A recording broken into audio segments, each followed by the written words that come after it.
You want me? Yes, please. All right, we'll call the October 21st Town of Littleton Budget Committee to order.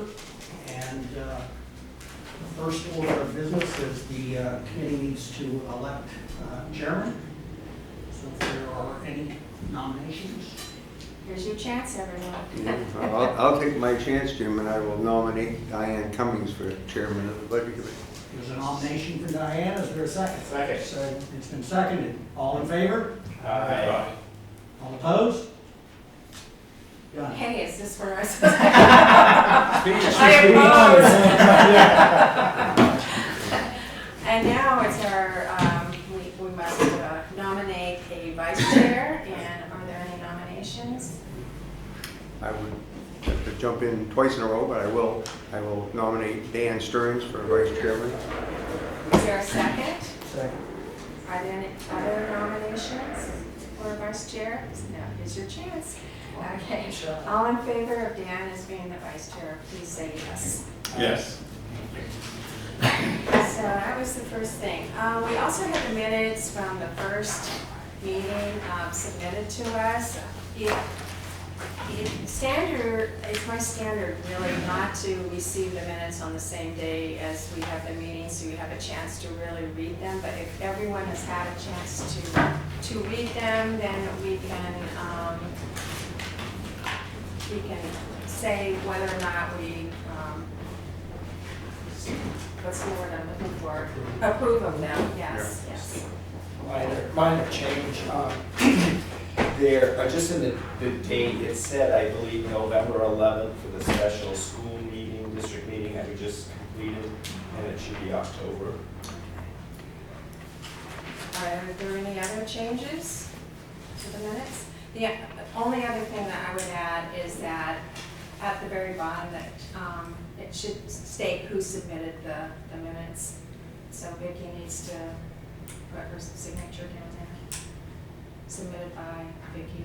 And that's all. All in favor of approving the minutes as amended? Aye. Any opposed? And that meeting was October. October 7th. Okay, so now I'm gonna, I attended the meeting for the special school district where they brought the warrant articles forward, and there were 25 in attendance, 25 voters there, and they did not approve the warrant articles. The two main reasons I picked up on was that they were questioning the numbers associated with the projects, and also they would like to know what the plans are for the school buildings. They didn't want to invest more into school buildings that we may not be using in the future. So they're really pushing to get a direction of what we're going to do with our school buildings. So those were the two things that I picked up on. And so the money, the $477,000 that they received in addition on their adequacy aid, they were asking to retain the $255,000. The total $477,000 will go back to the voters or back to the taxpayers to offset the tax rate. When they submit their MS1 or whatever that form is. When we set the tax rate, it'll go in on that, and In addition to the 600 plus that. yeah, and altogether, those two, one is the undesignated fund balance, which was at the end of the school year in June 30th, on June 30th, and then the additional money for the adequacy aid. The two of them combined, I said in the paper, I'll go with what they said, we will reduce the tax rate by $1.13.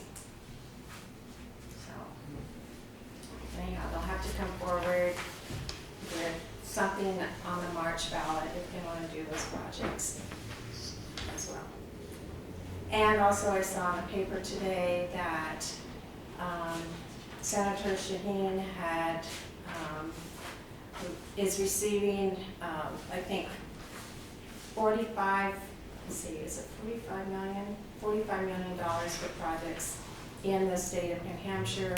And it looks as if AHEAD has received some of those funds, $955,000, to perhaps purchase the nuns' estate, and then also it said for low-cost housing, and that 17 acres would be given to the town for a school. That's what it said in the paper. So I just wanted to let you know, for an elementary school. So which part of the, I have no idea, did not say. So that's all I have to report on that. And I will turn it over to Jen and Lori. Provided I guess I could just give a overview of the updates. I know the email went out late today, so maybe not everybody saw it, but the sheets that I passed out today include the changes that we talked about last week. The wages for the union, fire, and DPW have been level funded for that April to December section of wages, so that it will be voted as a separate article in the spring. So there'll be money voted to fund at that time. So it doesn't need to be included in the general fund budget as well. Right, so it's level funded in what was in the 2020 budget, yes, okay. Yeah, same rate as 2021. So I listed in the email each amount that came down. We did receive the insurance amounts on Friday from Pinex for unemployment, workers' comp, and property and liability. So those adjustments will increase. And those were listed there as well. Can you tell us what those rates are? Do you have that? Or you can send it out to us? It's in the email I sent Okay. today, the dollar amounts for each. Okay, thank you. I can just run down them, but I was just wondering what the percentage of increase on those. That's okay. That's that's not fine. my percentages, but dollar amounts. Thank you. we got our insurance increase yesterday, and surprisingly, it was 3.6%. Well, I guess, We were pleased. Yeah, this is what it would be, 13, it went up 18,931 for the property and liability for the overall policy. And so it says 13.7% increase. Okay. But that's split up between general fund, sewer, park and rec, transfer station, opera house, and ambulance, so it's divided up.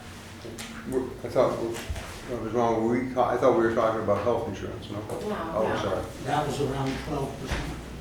Health insurance. And that is a hard number? I have one question on the first page under taxes. Where it says payment in lieu of taxes, that's not just one, that's payments. Right. How many roughly, Laura? Let's see, we have that in the. Just, I mean, is it like 20 or 30 or something? I mean, we know there's one big one, but. Yeah, you've got the hydro dam, the hospital, or two that come to mind, the need that are on pilot programs. Yeah, it's reported on the MS1 every year. And I just have it I here. think there's a few others too, aren't there, though? Like, House. is the Lane House a pilot program? The Beatty House, Pine and Shallow River Properties, Daughter of Charity, Yeah, Alderbrook Sportsman's Association, yeah. So- North Country Home Health and Hospice, Yeah. Child and Family Services, Amanuset Community Health Services, Littleton Hospital Association, Littleton Hospital Association twice, and then the Great River Hydro is the significant portion of Yeah, that. well, for what it's worth, probably we should just change it to payments. Mhm.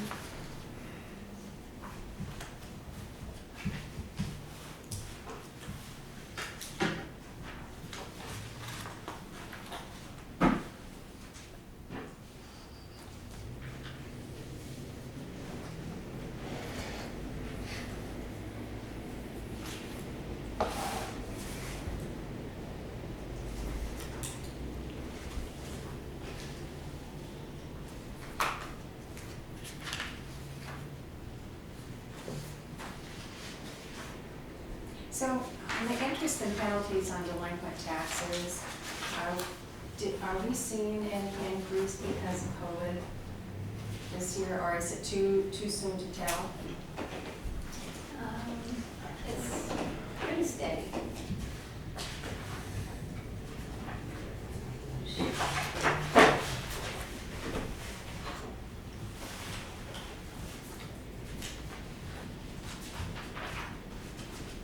So we're ahead of it because through August, we had budgeted 70,000 and we've already collected 79,000. Oh, that's good. 72. Yeah, so she's done well in collecting. Not sure if it's comfortable enough to increase the 70,000 estimate for next year or not. Pretty much, keeping it the same. Did you say 79? 70 even, or yeah, 79 collected. Okay. Yeah. And that's through August. So we still have 3 months to go, or 4 months to go, so.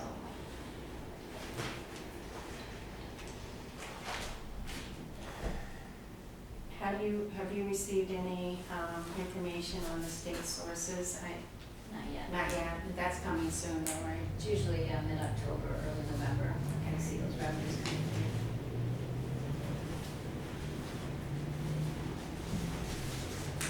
through. Quick question, what's the highway block grant again? I'm new here, so just forgive my ignorance, please. Yeah, I think it's just the money the state gives each year for highway, for roads and improvements. Reimbursement for that, Steve probably can give better.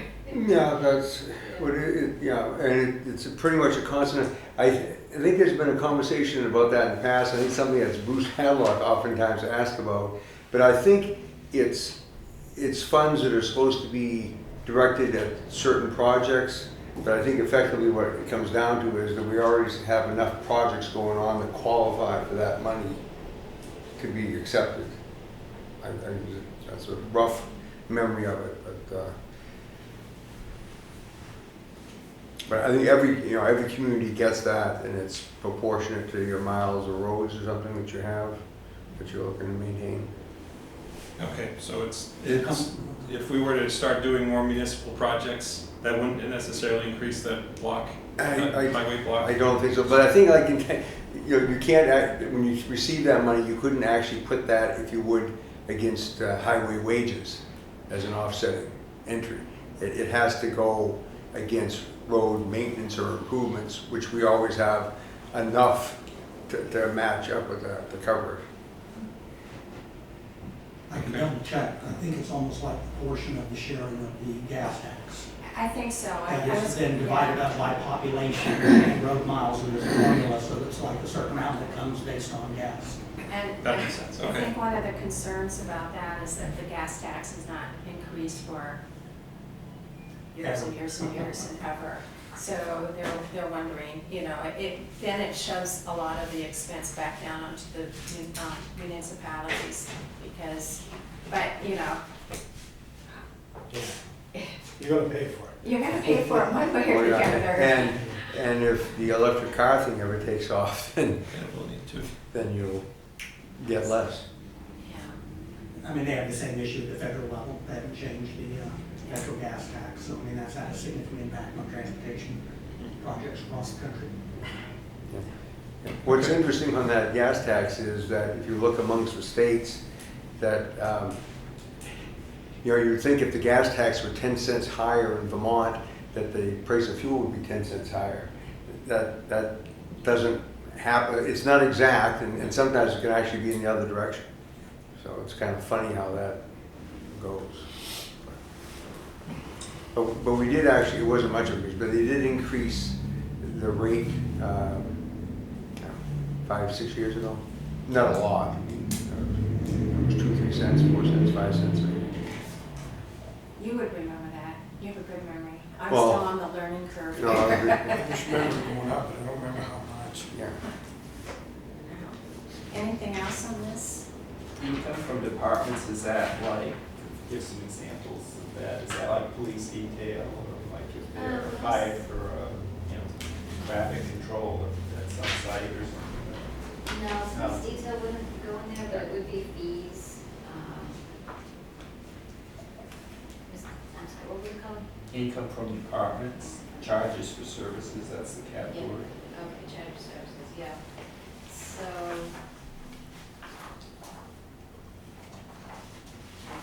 Police department, he's here, but I just we should go in there $9,000, it should be quite. I don't know what line he's looking at. Yeah. So, the only income that we make, I checked if that was this is police. a contract for the town, was that going there? Yeah, yeah, it looks Yeah. pretty, should be 6,000 and 3,000, yeah. I think it's those contracts with the, So Police that, prosecutor, yeah. oh, this income is from the prosecutor? police prosecutor, and the detail money goes back into a detail fund, which we can utilize for purchase of equipment, for cruise, safety equipment, cruisers, and administrative stuff. Two separate. Two separate, yeah. Thank you. Sale of municipal property, is that property that's taken from non-paying taxes? Yes. So every year does the select board and administration review those and put them on the market if they so? Yeah, there's a period of time, and the date's wrong, but the concept is that once they're acquired by the town, there's a period of time that they are held. I guess there's a window that the state gives for the property owner to pay the back taxes, and I think it's a 3-year cycle. And then Amy, the tax collector, provides the board of selectmen property that's eligible then to be put on for market. And that just happened 2 meetings or so ago, and sold some property, and she will be doing a packet ready again for another group that will go in March. And the difference may be, and I'll say this here in the room, is that in the past, it goes out just for bid, and what comes in, the town can take it. But on some of the properties, what hasn't been accounted for is that we actually have some expense involved. If we have to go in and clean up and board property and take care of it, sometimes we're just getting the back taxes, but we're not getting our costs back. So I'm gonna make a recommendation that on certain properties, that I'm getting told how much we've spent of taxpayers' money, that there'd be minimum bids set for properties, so at least we could attempt to break even. I mean, we can't make money on the property, but we at least could be able to break even. Chest Island property, we don't have money going So you have the part that's, a piece of that is Asbestos. sale of like vehicles and trucks and Surplus. Yeah, the auction we have every year. Oh, okay. That's- yeah. So this one you see this year, that's mostly what it's based on. We're right on target for what we brought in. And rentals of town property would go into there too, I think. Okay. And interest on investments, this is monies that, tax monies that maybe that come in excess and you invest. Strictly bank accounts. Okay. Yeah, account interest. No securities or anything, because I was gonna say those are kind of low, given, the markets, but bank accounts, Yeah, we're putting all the town's money into Bitcoin. That would be interesting. Yeah. Are there any other questions on this sheet? Do you have any other information you want to share on this sheet? Just last week, I didn't get to point out that you had asked for the default budget, so I did add that to the sheet. It's in the green column. On the general Oh, column. okay. Right. So it's on last week's sheet, but anyone had a chance to look at it, but those numbers have been added to And Bill, I asked another question last week, and after our discussion on the sweeper, I had asked if we could have kind of an overview. I didn't want them to dig too deep about any repairs that the sweeper has had above and beyond annual maintenance. If there were any repairs on the sweeper in the last 5 years, just so we can kind of get, an understanding.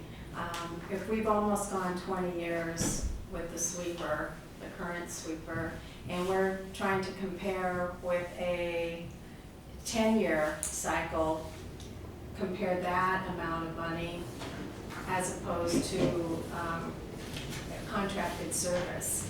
Remember, we're about 10 years into 250, or to 50,000, or 10 years into 255,000. So I just wanted to, we've gone almost 20 years with one. So I also wanted to see if there were other hidden costs that we're not aware of with repairs above and beyond annual maintenance. So Doug is working on that. Doug's working on that, okay. I think he's gonna go back I mean, 20 one of the years. things, I'm sorry, with any sweeper is you gotta replace brushes quite often, Mhm. which is the town's responsibility. If we find it out, it's somebody else's responsibility. Well, I think I was trying to, the brushes and things like that, that would fall into the annual maintenance. Maintenance category, yeah. So, and I just wanted to see what, if there were any additional Above and things. beyond, Above and beyond. transmissions and Yes, other above and items, beyond. vacuum or whatever, Yeah. things that, Yeah. Because we were trying to compare Yeah. that last week to not only what we would have to pay the bank for it, so to speak, but also the annual maintenance. Police chief's here, if you want to skip to him and then we can. Sure, go ahead. Take any Yeah. more questions or not, so.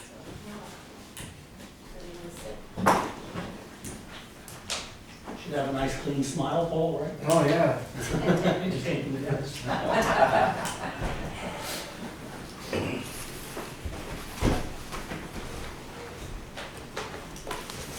It's kind of weird being up here alone, but I know. You're not totally alone, Rudy and I are looking. You know, Paul, Rudy's got It your. might make you feel old. I got in and over. Chief Smith, would you mind sitting next to no problem. Roger, just so the camera can hear and see you? Sure. I thought that's why you had the mic here, but I'll sit right next to Rob.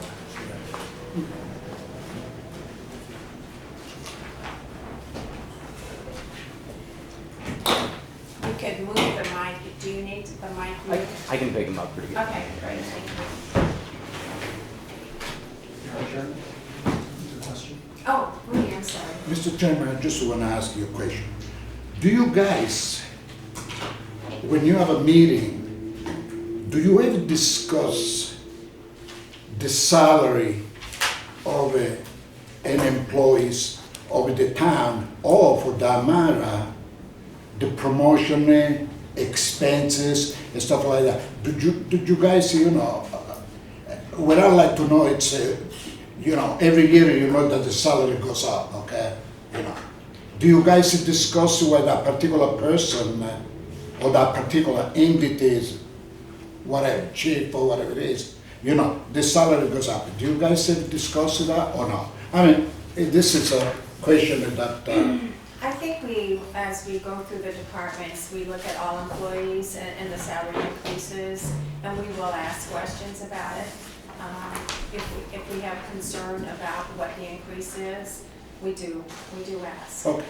But we also feel that we're just looking at the budget, we're looking at the overall budget for the departments, and we do get into the line items, but we also feel it's the responsibility of the select board and the town manager to figure out which employees should be included in that department overall. So they're the ones that assess that. And when that particular thing comes to the budgeting, do you guys talk about?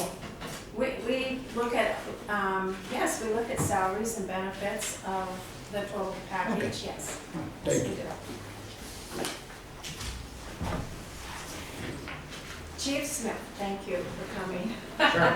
So you have, you submitted some questions. You want me to answer those first? What do you want me to do? You can go over the budget if you like, and then maybe answering some of those questions in a presentation, or if you want to just talk about some of the challenges and what changes you've made into. You can go any which way you feel is. How do you want me to do it? I mean, I didn't prepare it like we did previous years. I was asked to answer questions, and certainly there are budget lines that have increases and decreases. I can go over that briefly with you on that stuff. So my assumption is that these account numbers are, this is the order in which you presented. Okay. So starting out with travel reimbursement, there was relatively no change in that particular line. Moving down to training. Does everyone know where he is on the sheet? I thought that's in the same order. Maybe she didn't put it in the same order. Mixed up. Oh, yeah, she mixed up, so I need something else. Are these all the ones with changes? That are highlighted? Or not? All right. They changed from the originals that they have to the ones they have. They're yellow. So I think on your narrative, it's just pointed out the increases and decreases, so Okay. the narrative is a different.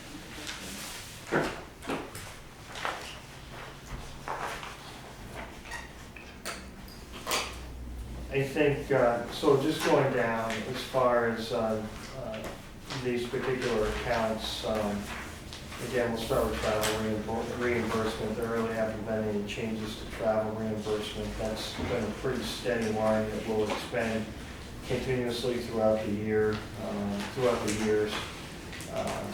As far as uniforms,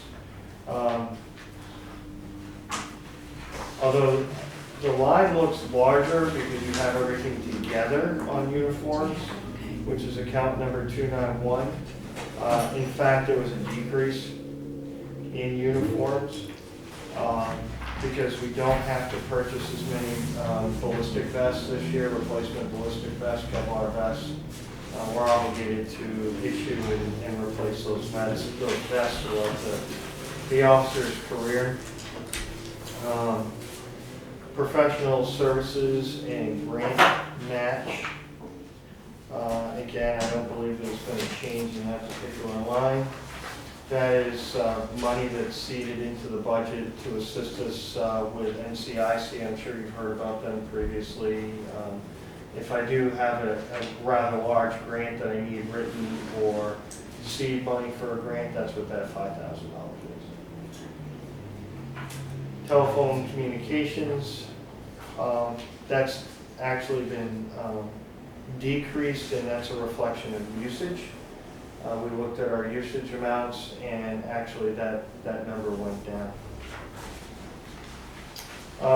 Data processing, again, that was reduced by about, I believe, $5,000, and that was because of a one-time expenditure for rebuilding our website, which was just completed. And it's pretty nice website, it's very interactive. If you have an opportunity to go on there, please do. We've worked very hard, mostly because of COVID. A lot of our forms and are electronically, you can submit them electronically and upload data to the police department. So we've made it very user-friendly for the citizens. Medical services, that's stayed pretty consistent. Medical services primarily is when we have to take blood from an individual because we can't use the intoxilizer. We'll use the medical services monies to do that because we are charged for blood draws. And that's $500, right? That's correct, yeah. Custodial services, we have a person that comes in several times a week, less than 10 hours a week, that vacuums, dusts, cleans, does general cleaning throughout the building. That stays the same? Yeah, it stays the same. No, actually, there's a small increase in medical, in that, I'm sorry, for custodial, and that's the 3% COLA.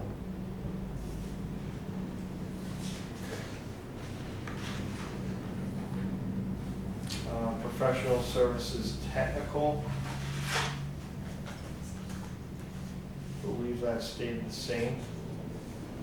So on that one, it shows 2021 unspent, So I think the budget in 2021 was 2,700, and we have unspent 2,300. So far, you mean? Yeah, is that seasonal, you know, is there a certain time of the year that, Yes. Wait 1 second, I'll give you that answer. So, there's two parts to that. Our data destruction, sensitive data. We have a company that comes in and picks up and shreds our, so that's a fine, I'm saying every year, it's around $200. The rest of that $2,500, those are transcriptions that the county attorney's office would dictate that we have to do. If we're doing an interview with an individual and there's audio and video recordings, they'll want it transcribed. So it's kind of an unfunded mandate from the county attorney's office to say we want that 5 hours of interviewing to be transcribed, and that's quite expensive.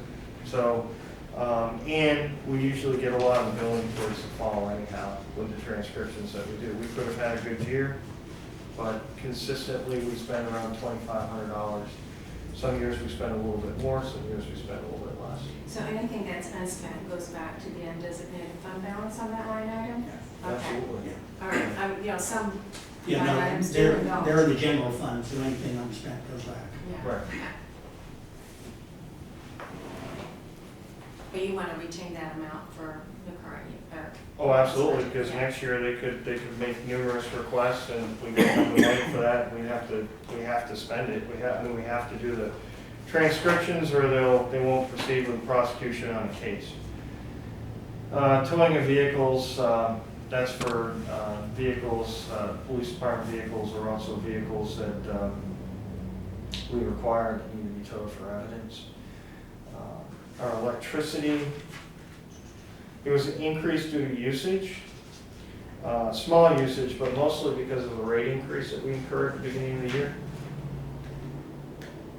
Heating fuel, that was an increase due to the rise in propane cost. Water usage stayed about the same. Sewer has increased, again due to usage.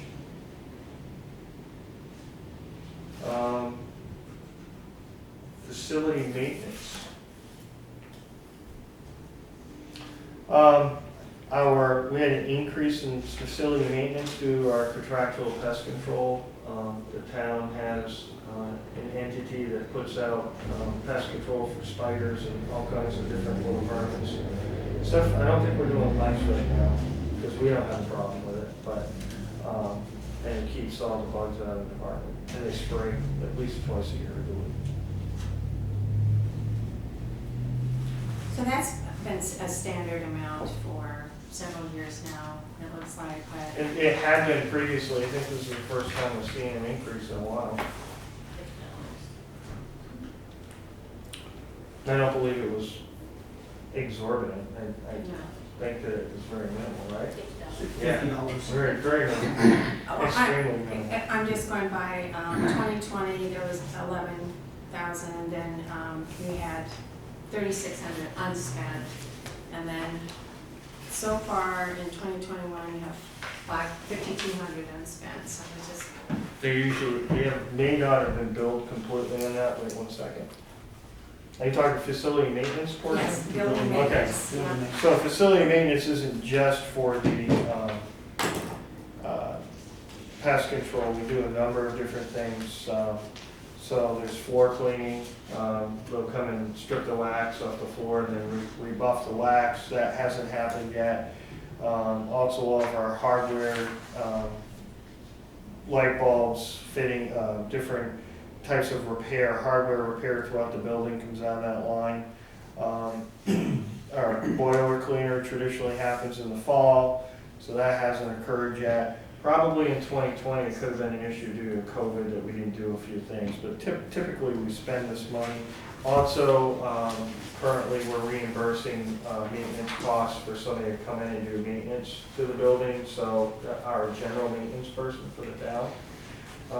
So if he came in, for example, and replaced batteries that needed to be replaced in a microphone in our lobby that we couldn't do, that was a couple of hours of expenditure out of there.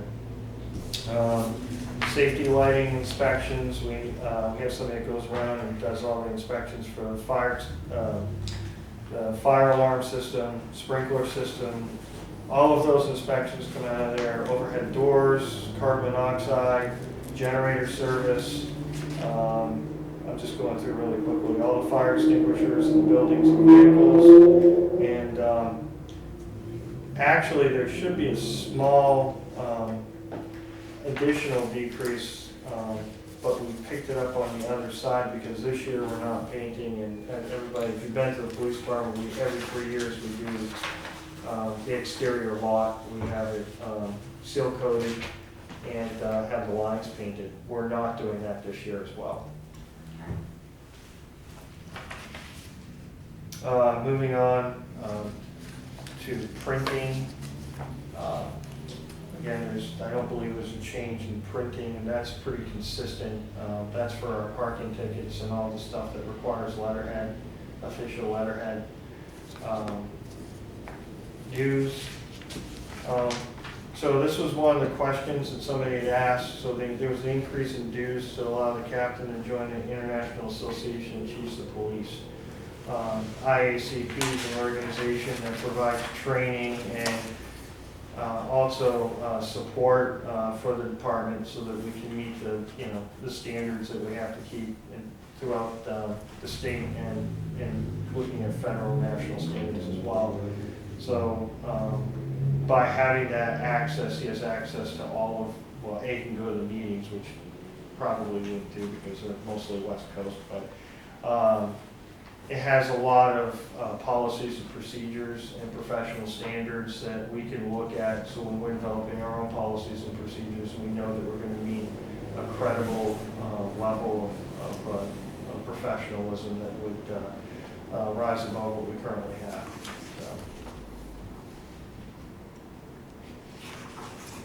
So I wasn't sure who asked that question about IACP. I don't think that person is here. Okay. But go ahead and. All right, but that's what it is, Okay. the International Association of Chiefs of Police. Where am I? General supplies office. Oh yeah, General Supplies Office. There was an increase in that, mostly due to water usage for our water cooler. So we have bottled water that comes in because there's an issue with the taste and everything on the regular water lines that we have in the building. So we have water that's brought in, so there's an increase in the amount of water bottles that they are using. Our water isn't It's not very tasty. in that brand new It's building. not supposed to have a taste. No. So, no. I'm not chasing water lines, but they don't taste very good. Have you asked Water and Light? No, I have not asked water line. That's why I asked first, I guess. That's right. I mean, generally in Littleton, we have very, very high quality of water. I don't think it's the Littleton water. I think it's the pipes in the building. I think it's either the plastic, PVC, or whatever they used when they did that. It definitely has a distinct taste to it. Really? Okay. Your building's not very old. No, Okay, I mean, it's always had that. but it's either copper or PEX tubing or a combination. Probably PEX and PVC and stuff like copper. Yeah. The old taste of lead, you're missing that. No. Jeez, Crawl, you don't want to get people. We don't have any lead in the building. No, I'm sure you know, Paul. Maybe the water tasted better. When you were here or the other building, all these old buildings, you had that different They taste. also, Set the standard. That's yeah, right. especially during the summer, they hydrate a lot. They're all obviously a lot of them trying to stay physically fit, but with all the Kevlar they wear during the summer anyhow, they're hydrating a lot during the day. So they drink a lot of water. But this is water that they can take also with them out, I mean, from. Absolutely, they put it in their the containers. vehicles and what have you, so it's not like just getting it from a cooler, it's bottled or packaged, No, it's from a water bottle, but they use that. and they put it in their bottles. Their and go on vehicles the go road. out, yeah. When you say bottle, Paul, you're talking about a water jug? A Yeah. water jug, that's correct, yeah.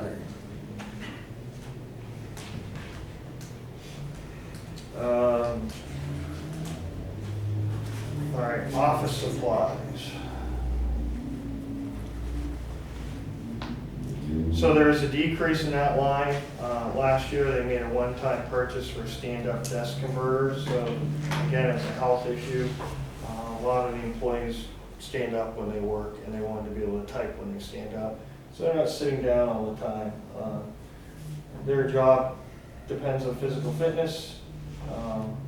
They have to maintain a physical fitness standard in order to stay certified. Every 3 years, they pass a physical fitness test.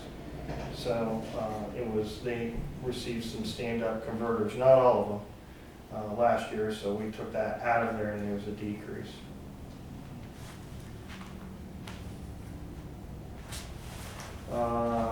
Moving on. Office supplies. Everything else is the same. So What's that? books and periodicals is the next one that changed. I'm sorry, rentals and leases. Everything else stayed the same. Okay. Yeah, I also want to point out that we've been pretty consistent with our vehicle maintenance line and our vehicle repair lines because we've worked into I think pretty good programming with our patrol vehicles to try to keep those costs down. And I said at one point that the newer the vehicles that we have on our primary patrol, that we can keep our repair costs down. Our maintenance costs have been pretty consistent, with oil and tires and all of those things, and working with a fleet maintenance person. Yeah. Maybe you could, if I could direct, tell, how many vehicles total do you have in the department? So were you asked that question? So that was on here, I was gonna go to this. So we have a total of 9 vehicles. 9. Okay, but that includes the UTV. That also includes an undercover vehicle that was purchased through forfeiture funds and through special investigations money.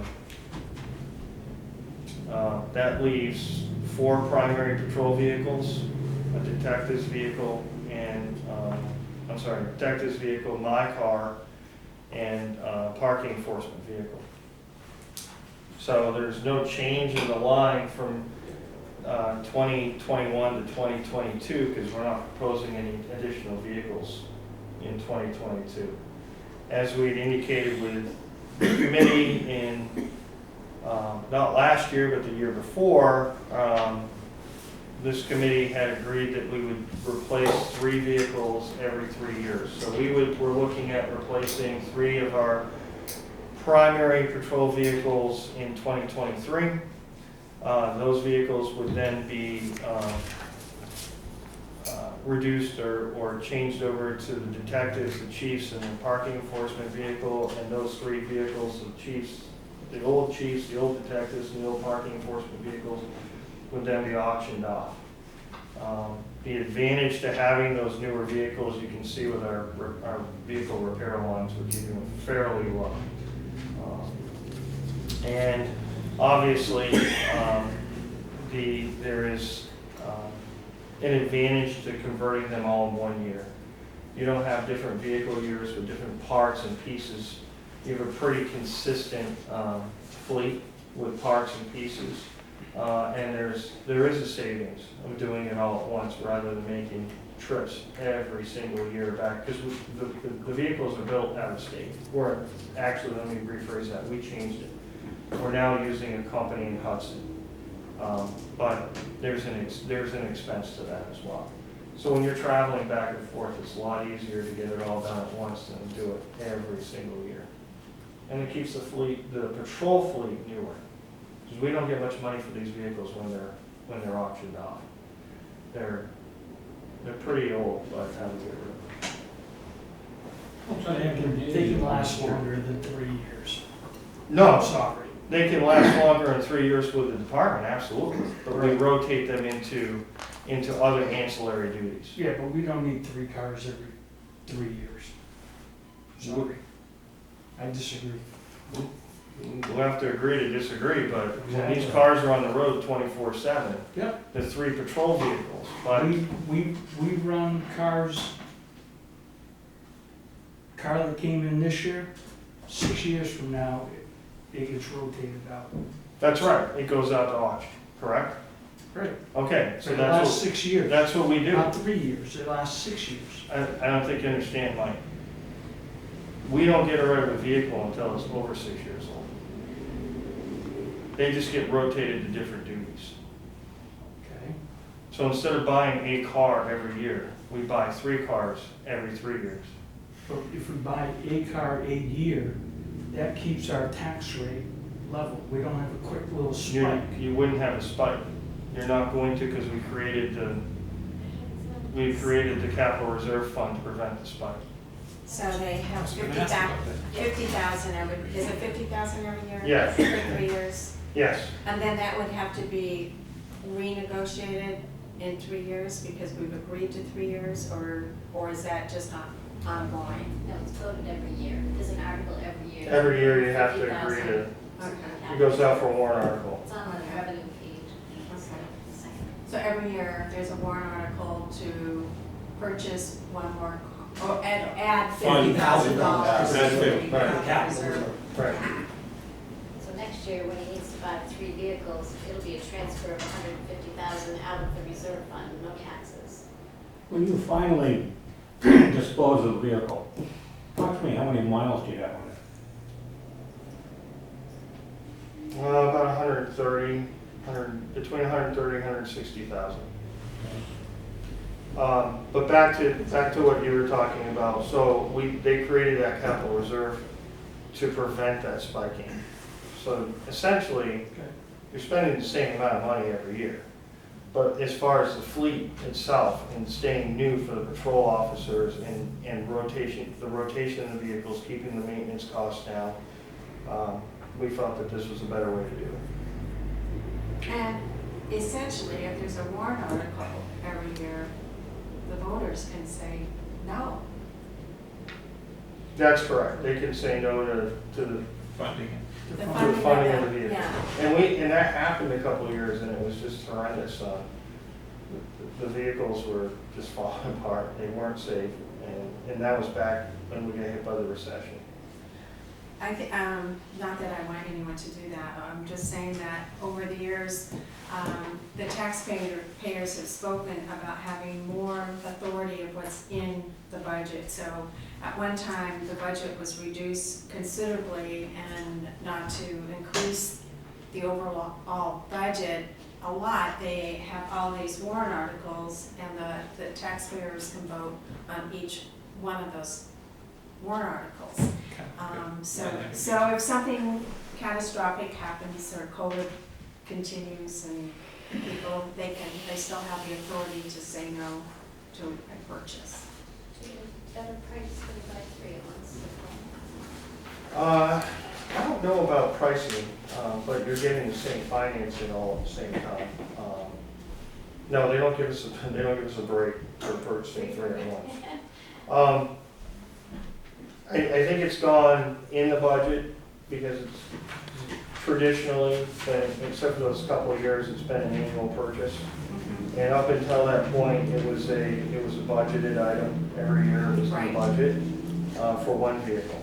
And then it became a question of, for the reasons that you explained, well, maybe we should make it a warrant article. And then it went back in the budget.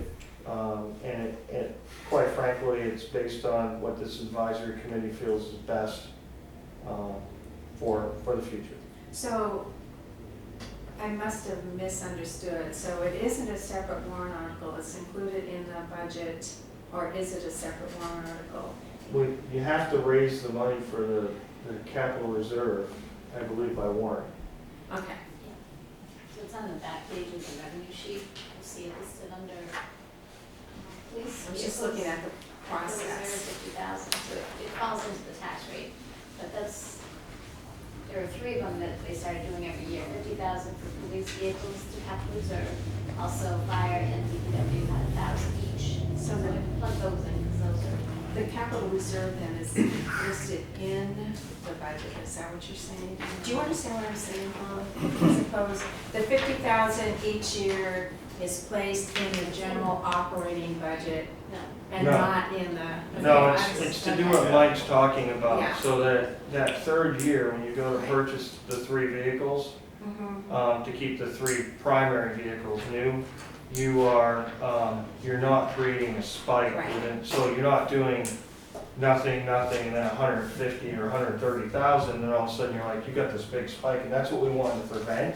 So it was a creative way to keep the fleet a little bit newer for the patrol officers. I want to reemphasize that that's for the primary patrol vehicles, and then they're taken offline after 3 years and then put into ancillary roles. And then after 6+ years, then they go to auction. So we keep them the same amount of time. Just a creative way to try to keep the maintenance costs down on those primary vehicles that are driven a lot by multiple people. And when it's time to purchase, the money's already there. Right. Yes, yep. It's kind of what you were saying at one point, you know. I'm a huge proponent of capital reserve funds over bonds. Yeah. This way you save up for it, then you spend it, not you spend it, then you pay it back later with interest. So I think it's a great idea. Yeah. I forgot the capital. There may be, That's you okay, know, but do you understand why we're doing what we're doing? You okay with that? Okay. All right. the other side of it is, the only argument is, could you push it out to 4 years? But that seems like a little bit much to have 8-year-old vehicles out there. I think the sweet spot is probably like 7 years, so. Between 6 and 7. Well, that's okay, the 8th, he'd be driving. Yeah, I get the older one. You get the oldest one, so that's okay. No, Keep, but, keep in mind too, that those vehicles, while they could be technically 24/7, but they're also the toughest miles on a vehicle, and that's the short-term stop and start within a town area. And if you've got a combination of our own home vehicles, we may drive long distance, and then we have some short distance, so it's kind of hard to compare a police vehicle to a home vehicle, because there's those kinds of miles have the highest wear and tear on a vehicle, then kind of spread I'm out. not comparing it to that. I believe it, on a personal vehicle, 10 years is a good time lifespan, expected lifespan. And I think 8 is a little bit much, but so 7. If you could work in a rotation of 7, then that would work. But I don't see that working out when you're, And I agree with your process of you buy for 3, and then you rotate through. So One of the if with a things, total of, actually with a total of 9 vehicles, you have some of them that are Some like of 8 them are- years old. Yeah, some of them are Actual vehicles. actual, like a UTV. UTV. Right. You don't even want to know the age of the undercover vehicle. So some of those are, they're not within this This rotation. rotation, okay. You're still talking. And the fact is those primary vehicles they're multi-use. Multiple officers using these vehicles 24/7, and when they get rotated after 3 years to more of a single use. Like the last 3 years that I get my car, I'm primarily the only person, so Right. that promotes better maintenance, less repair, right? Same with the parking enforcement vehicle and the detective's vehicle, which is only a couple people use that. one of the things you gotta look at on these vehicles is whatever the odometer reads, you almost need an hour meter on them. Because it's idling time and that really No, pushes it up. If it would I'm run the not hour saying meter, that they- it'd be I crazy. think we have them there. They have, You got we hour have meters out- on yeah, them? we have them on there too. Yeah. Because that must be astronomical. There's a lot of idling time, yes. Alright. Continue? I'm good, all right, we'll continue. So, vehicle repair, books and periodicals. There was an increase in that due to an adjustment in publication costs. I think it was the cost of our code books. We used to issue every officer a criminal code and motor vehicle code. We don't do that anymore. but we do still purchase those. There was a decrease in rentals and leases because we purchased a media server. We needed a new server. It's been paid in full. And that cost was coming out of that line. Is that because you had to copy or enter digitally? No, you're thinking of the scanner. Yeah. We're still doing that process now. That's gonna take at least another 6+ months. We'll be into 2022 with that project. And when we're done scanning all of our documents, we'll train up the town staff so that they can reduce their paper as well. So the rentals, explain that again to me. I was trying to figure out why. Rentals and leases is,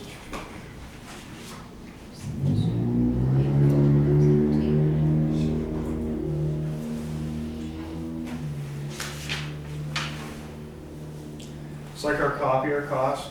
We obviously lease that. And then also our postage machine. We have to lease our postage machine. But we removed $6,515 for that media server. And we used to rent some thermal imaging equipment that's no longer in there. So basically it's a copier and a postage machine. All right, moving on. Special investigations. I don't believe there was a change in that particular cost. Bike patrol. Somebody asked a question about bike patrol. And I'd like to say that we're always fully staffed and I could put our bike patrol out all summer, but that just isn't the case. It has to do with staffing. I really like the bike patrol. I think that that's an outstanding way to do, not only for a health benefit for the officer, but it's good for community policing. It's a great way for this downtown to patrol. However, we just haven't had enough officers in there. Anticipate maybe 2022 or 2023, when our staffing levels are appropriate, that we may ask for our old Cannondale bikes to be replaced. So there's been a lot of interest in it, but I don't believe that there was a need to increase that line this year. Brandon's been $1. What's So that? it's a placeholder, right? That dollar is just a placeholder. I think that was Yeah, the that's all it question. is, just a Yeah. placeholder. Yep, Yeah. absolutely. Events and activities should be the same. Training supplies. And that's, that's for paying for, that's school promotions, social outreach, interdepartmental training, funding, and volunteer appreciation. General supplies for training, typically that's taser cartridges, ammunition, things like that we need for the range. And so, let's see. Should have been an increase in, so let's see, field equipment purchase. That's yellow too. Yeah, just a small decrease in the equipment.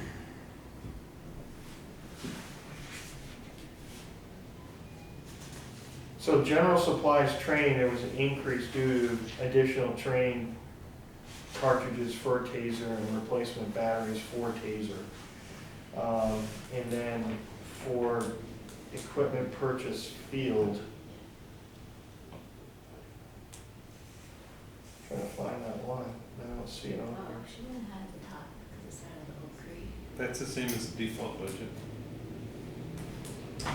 Well, I can look that up, so it's not a big. It went down because you had a one-time purchase. It went It down? was 31,000, and you dropped it to 27,860. Oh, yeah. 860, which was the default. Yeah, yeah. Okay.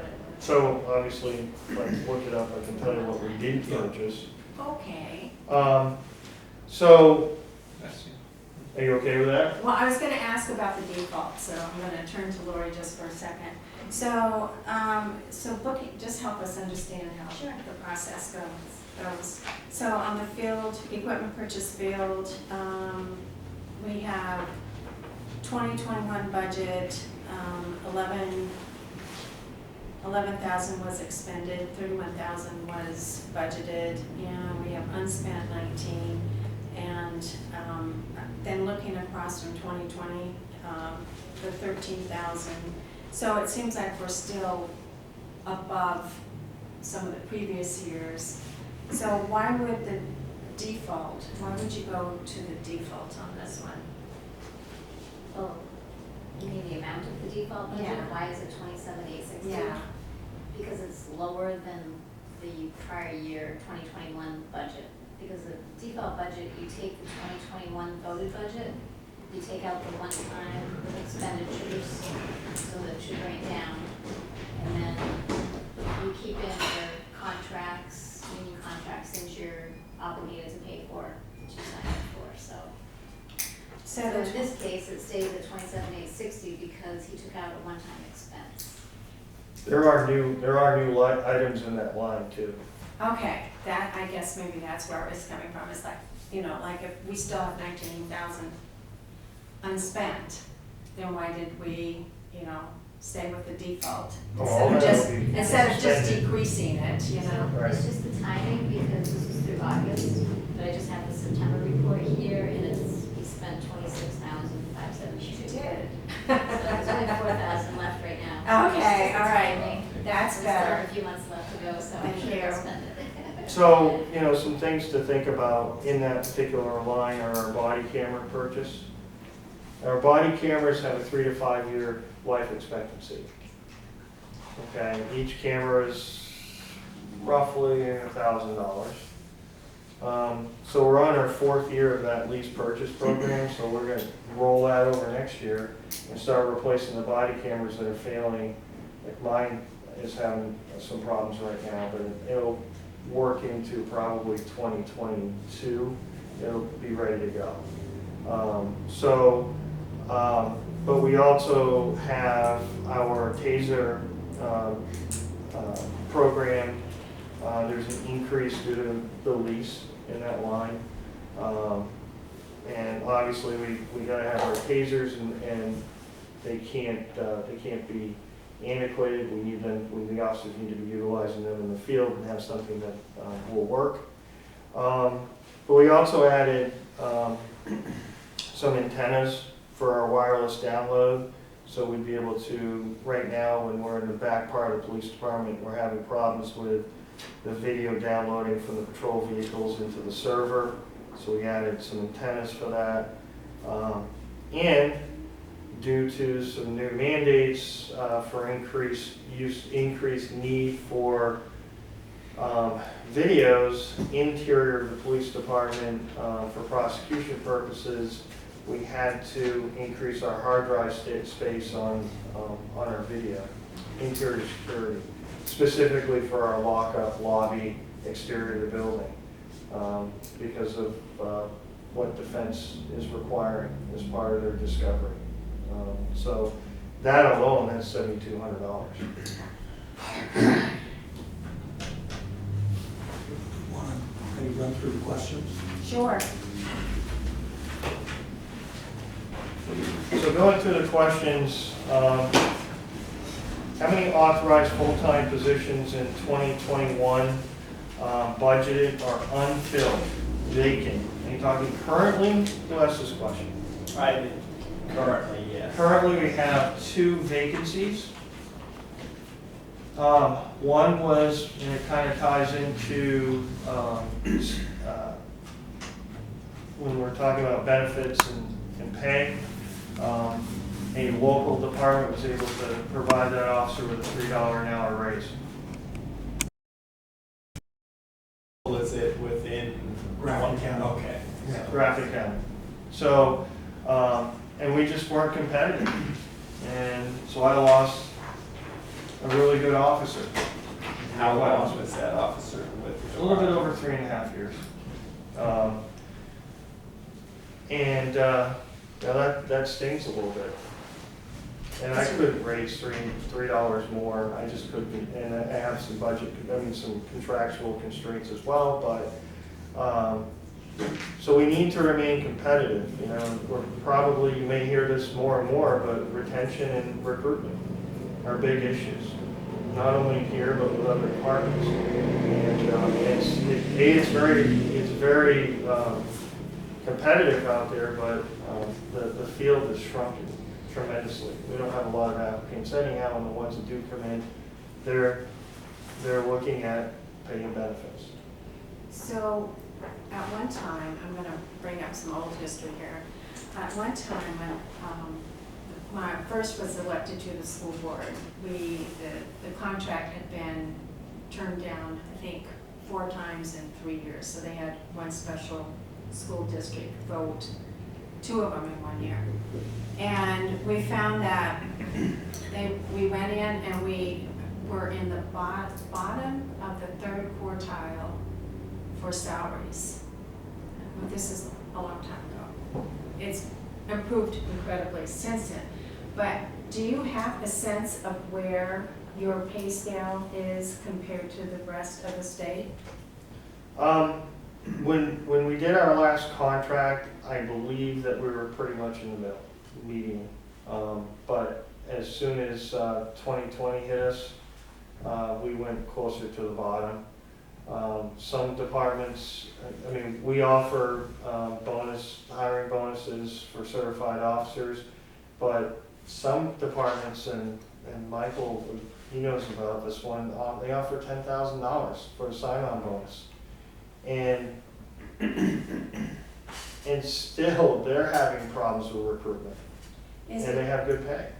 Is the reason certain departments are having problems with recruitment just the general national? Yeah, it's a national problem with what's happened in the last 2 years. Mm-hmm. Not picking sides politically, but No, I the kind of the issues that have happened within policing and the whole debate about community policing and going on, it's become a less desirable option for some Yeah. people as an employment option. Less desirable career Yes, path. yes. And the newer officers are looking for things that, you know, you gotta think that generationally, you're not looking at those officers staying on a department for 20 years. That would be an anomaly.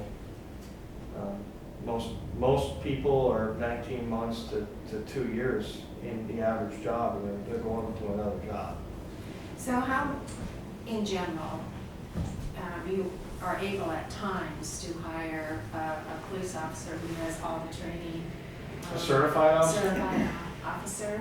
Or are you looking at untrained that need to go through the training process? Well, the Sheriff's Department currently wanted a certified officer, so they offered $3 more an hour to get that officer on board.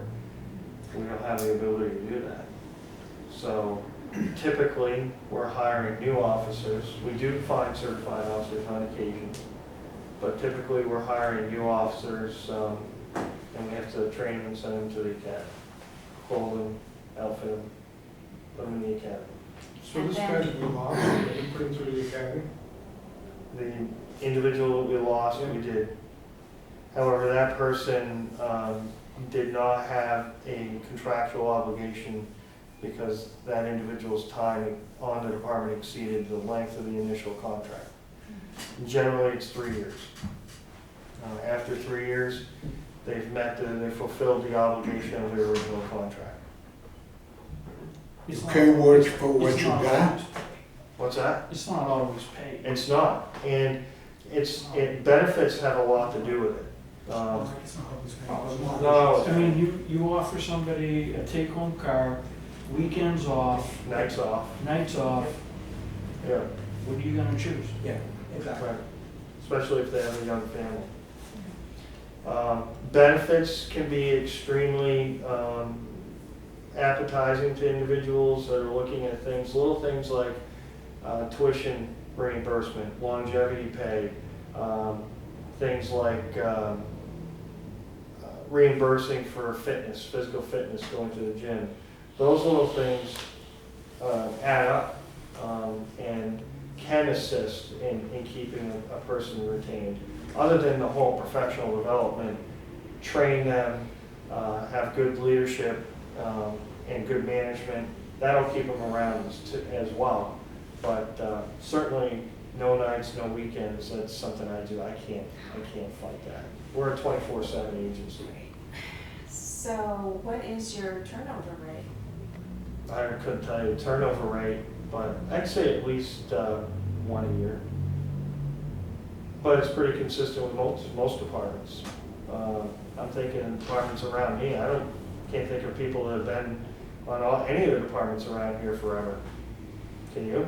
Except for me or you. I was there one. We're full staff. Yeah, but yeah. The other vacancy. It's because we have benefits. I'm not going to comment on that vacancy as a personnel matter. Oh, I'm not. But the other one stung, because that was an outstanding employee, and I didn't want that employee to leave. And so I did retain that employee part-time. And once she has completed her training and her maternity leave with the sheriff's department, she'll be available on a part-time basis for us. So the answer is that we have 2 vacancies currently, and I have 1 officer that's deployed. He's been deployed since January of 2021 in the Middle East, and he will continue to be on deployment until probably January.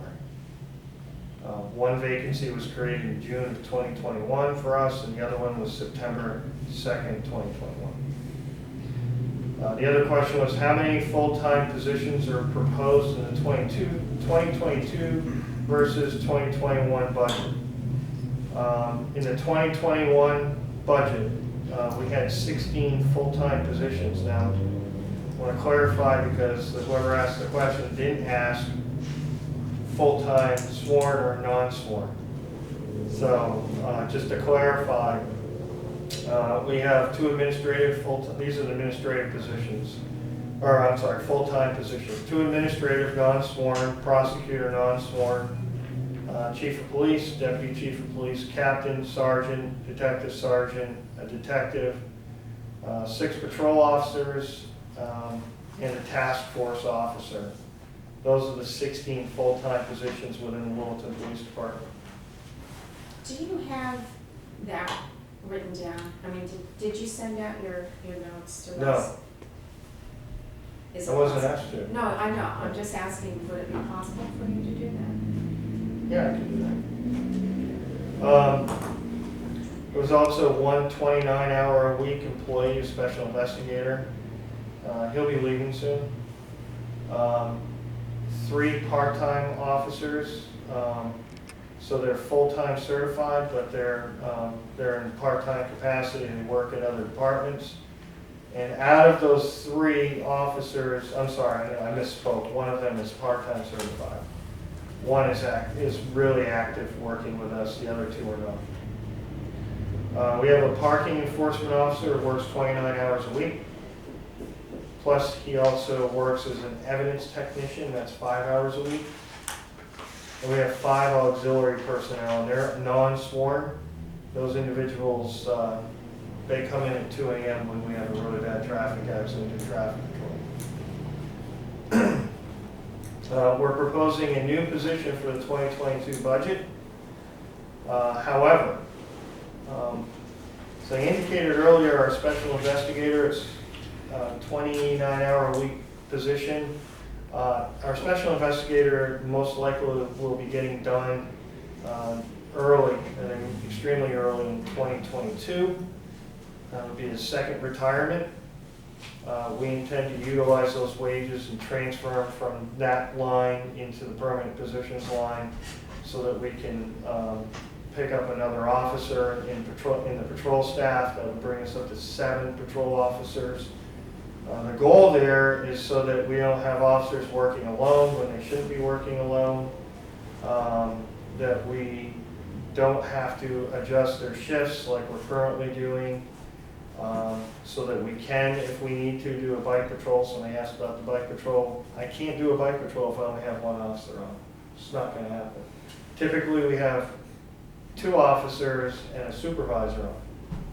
And because of the vacancies and deployments, training, medical leave, we're consistently short at least 1 officer in the shift. And I believe that this switch of funding from one line to another, and to better utilize that as a full-time permanent position. So we just took the funding from the full-time investigator, full-time temporary, investigator position, which is 29 hours, and we shifted it over to permanent positions line. Question, do you still have one of those positions grant funded for drug enforcement? There is. There's one grant funded position. Thank you. That's the task force officer. And that will continue in That this will budget, continue. and as far as you know, that will be available every year. As far as I know, that will be available every year. We'll continue to apply for it. Should that not become available, that would be a big dilemma. We'd have to either work something through our budget or let somebody go, because we just wouldn't have the funding for that position. And that's totally involved with drug enforcement. Absolutely. So that leads into one of the other questions that somebody had asked. And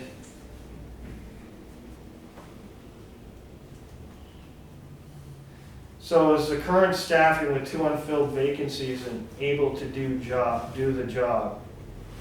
Vacancies able to do the job? Are crimes trending up or down? Is public safety in good condition?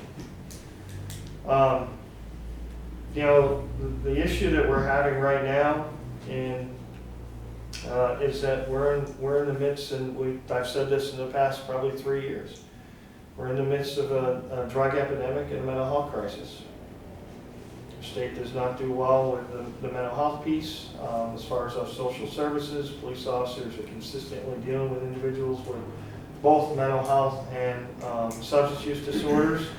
Littleton is not immune to that. And as a matter of fact, drug, crime, and mental health, which typically are co-occurring with the people that we deal with, they drive most of our current criminal activity. So investing into the task force officer with the drug task force is a good investment for this community, for the amount of drugs that we're seeing here. Now, I'm not all about doom and gloom, because the other question is public safety in good condition? And I believe it is, but we need the staffing levels that we currently have to keep that standard. You know, I want this community to continue to be a destination community. I want the citizens to continue to feel safe, and I need the tools to do that. For me, it's not a $500,000 piece of apparatus. It's a police officer. Boots on the ground. Boots on the ground, absolutely. Mhm. That's right.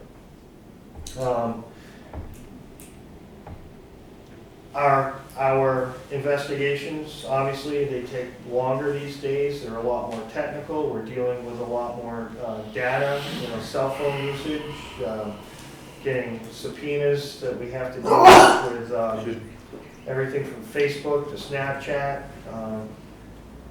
Obviously, I have officers that are involved, investigators, command staff that are consistently involved in background investigations with new hires or for other agencies. We also do an increasing amount of internal investigations, and that's not because I have officers that are committing more offenses. It means that we believe in public integrity.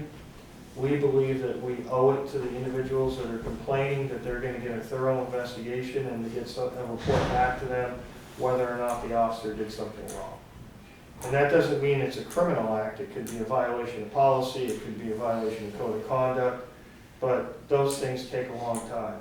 And everybody in my department, from my position on down, we're not immune to taking calls. and I don't wear a white shirt, and I don't sit in my office all day. So, everybody's expected to be able to do the job as a patrol officer when need be. Let's see, some additional questions. Longevity, start there. I think I talked a little bit about longevity. Let me find it here. Yeah, it's a new budget line item, and I Yeah. asked the question, just how is that, I mean, that's not a whole lot of money, but how is that going to be dispersed? Okay, so, What's the criteria? two things. So, Lori felt that our budget needed to have more detail. I agree with her. This amount of money is not new, it's just broken out of permanent positions. So if officers, so it was one big clump of money in permanent positions that Karen would distribute the money from. Lori said, no, we need to be a little bit more specific with this. So basically, after 5 years on the department, officers annually will receive a stipend for X amount of dollars for, as an accomplishment or being, I'm trying to think of the right word here. I have it right here. It's an additional wage or compensation given on the basis of length of service. So we're compensating them for sticking around and not taking off. And so there's a contractual obligation from my contract all the way down to the patrol officers and how long they've been here. Does that answer your Yes, question? Okay. thank you. So it's not really new, it's just been. It was in, it was Been in broken out. salary line item, yeah, so there's always been. 42? Do you have that page? Page, I don't have that.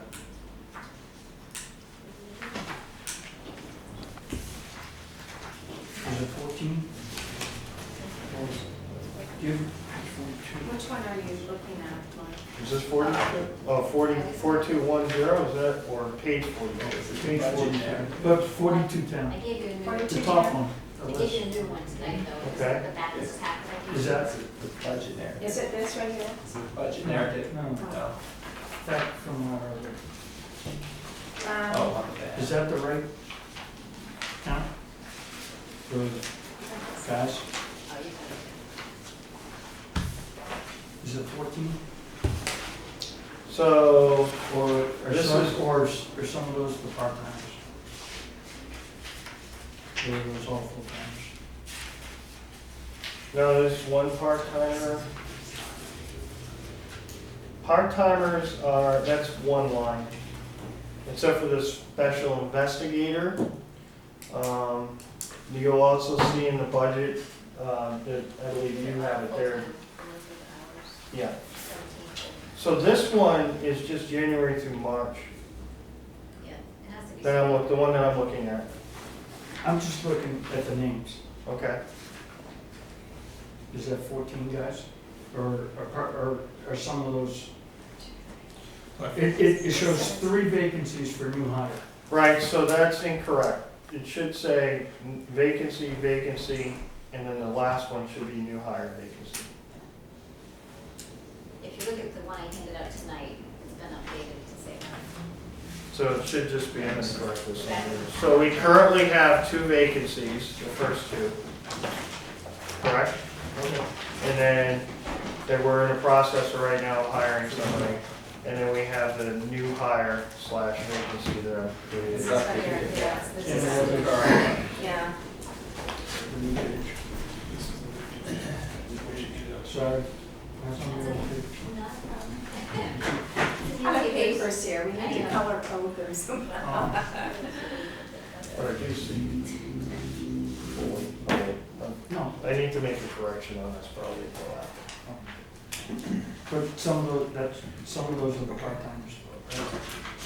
Or is that all full-time? No, The names are full. those are all full-time except for 122. And that is a permanent part-time position, meaning it's 29 hours a week. Yeah, I'm not, Okay. it's just full-time guys. Yeah, 17. it's only, that's correct. Okay. But not, well, Did you say I'm not 17? gonna ask. Well, this is proposed, so it's actually 16 currently, full-time. 16 proposed? 17 proposed. 16 full-time. 16 currently, one more proposed, so a total of 17. But that's not all patrol officers, man. Not all patrol officers. Right. But that's the staff, complete staff or? Full-time. Full-time. Radios? Radios. So, thank you, Jim. So a question was asked about our radios. Currently, our radios are past, I gotta find my notes on that. Budget, part-time, vehicles, we answered that one. Radios, okay, so our radios are essentially obsolete, they can't be repaired. Most of our radios came in around a little bit after 2001, right after 9/11. We had a second round that came in around 15 years ago, where we got some newer, additional radios. I think it was 5 or 6. And then about 6 years ago, we were able to add 6 more dual band radios to our current amount. I think we have around 22 radios. Except for those 6 dual band radios, all the other ones are non-repairable. Motorola does not support them. So essentially, like, we cannot go to Motorola and say, we need this part or piece replaced. They're going to say, we're not servicing these radios anymore. It's like Windows telling you we're not servicing Windows. Because they're 20 years old, I don't blame Yeah, them. exactly. I know, they've I been was just great thinking radios. that, Yeah. yes, exactly. Yeah. I They've can't use my been, Photoshop because. Yeah. so they've been phenomenal radios. We're looking at replacing all but those 6. Another problem that we found out is that we want to encrypt one channel, a tactical channel. We cannot do that unless all of the radios are the same model, and there's also there's not a frequency issue, it's the model year. So we're looking at upgrading all of our radios so that we can encrypt one channel. That's not the primary reason. Primary reason is they're breaking, we can't get parts for them, we can't repair them, and so we have. It endangers people too. It does, they're not working properly. Granted, it doesn't matter in terms of the mechanics of how you do it, but I mean, Paul's right. I mean, his radios are at a point where they don't follow, and Motorola has a monopoly on the business. It's not like you've got a bunch of vendors you can go to. They have a monopoly on the radio business nationwide. And they typically offer you a 10-year financing, and that's pretty much how they kind of work it out, in the sense that you may get a few more years out of them beyond the 10-year, but it's almost like they've got it built into their business model in terms of replacement cycle. And unfortunately, there's no grants available for communities right now. The chief did mention the possibility, and we're going to have a meeting next week on the ARP funds that the town got some this year, and we'll get some next year. But we have to sit down and look at the definition of whether or not that would allow that to be qualified. If it is, then we may be able to have an option there. But and it's not just a police issue. The radio issue is a problem with fire department and public works, because they all use the same Motorola radios. And so if you take each department and put them together, I think, what is it, 35,000. Yeah, for a radio process. And so if we break that out, which has been done in the past, I mean, the irony is you could have one department's radios voted on to be approved, and then you've got 2 departments that can't communicate or can't function. So I mean, at least my recommendation is that if you can't do it through the grant, just ask for it all be purchased, and we can do like a 10-year financing with Motorola on that process on the radios. How we were fortunate to do it where I came from is the county took the lead, and every community in the county that wanted to participate provided what they needed. The county did the purchasing, did the financing, and then gave us our annual bill. So we budgeted for the annual bill, and Power of one, yeah. of that process. So I mean, it'd be if something like that would be beneficial, but unfortunately, that's not around the corner in the sense of based on other people's timings, but they're out their useful time. And it comes down to a public safety issue. To that end, can the police or current police radios communicate with the fire radios? Yes.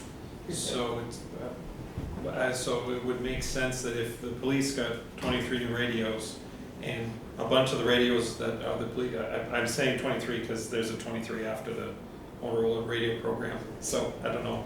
If you get all new radios, then you could send your remaining working radios to the fire department or the public works, and they could continue on. They could go another year, let's say, and then they get new radios next year. But in theory, those are radios though that can't be serviced, so if something happens to one of his radios that gets passed on, I would think for a you can't get it firefighter, repaired, or, so I mean, in a sense, you're putting, the risk issue is still there for all three departments. You're moving it, yes. I am suggesting you move it. You move it. I'm going to suggest that Public Works is less of an immediate need, and I need someone here right now than a fire or police officer. So if you, and let's say they'd have 10 extra.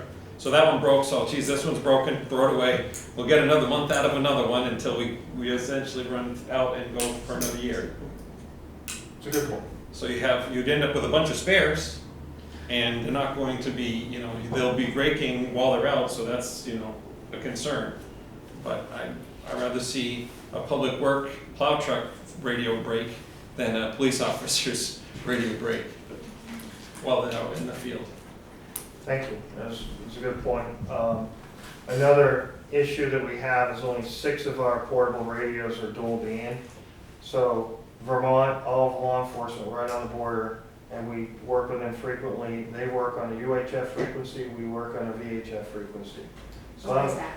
it's a completely different band, and so we can't talk to Vermont with our most of our current radios. But you would be able to. We would, all of our radios, we would be able to. The interoperability is extremely important.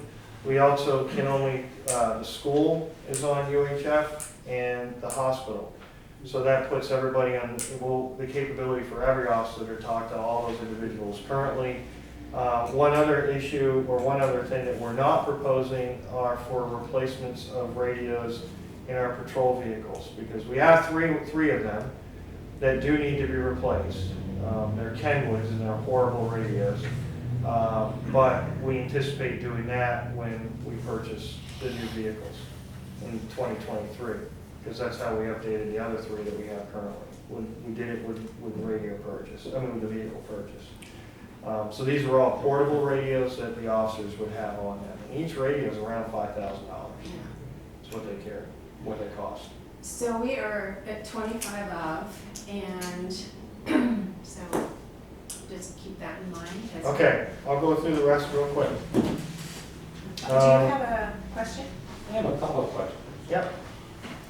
We just heard that Motorola has a lock on the business and there's no competition, but yet we have Kenwood, which is a Japanese company, in some of your cruises. Did I hear that? Yeah, they're portable radios.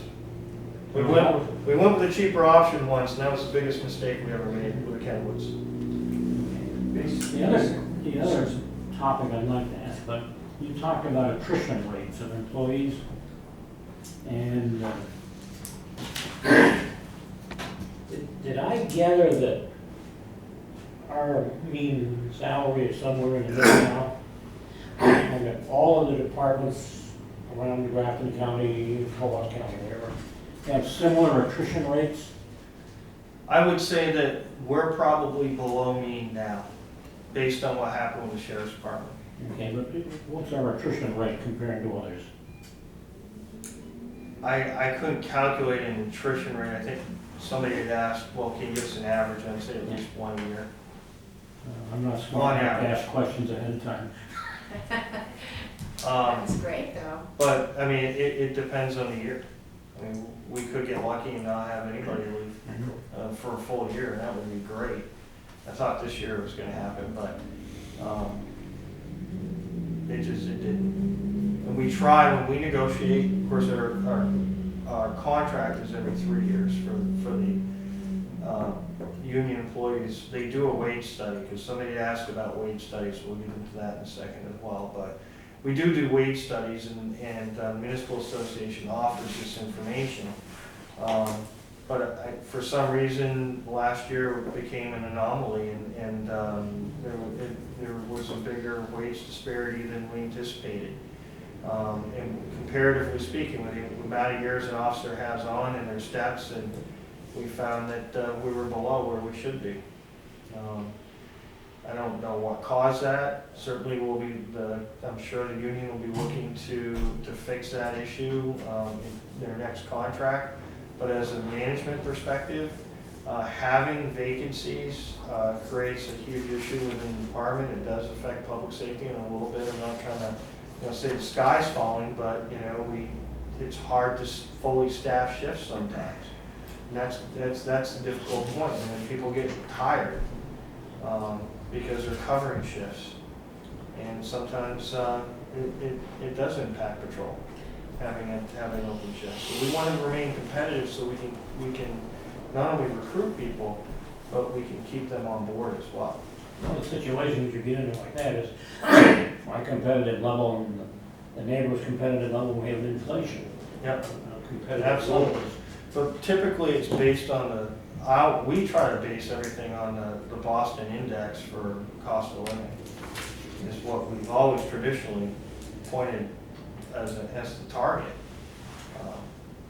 There are other factors involved.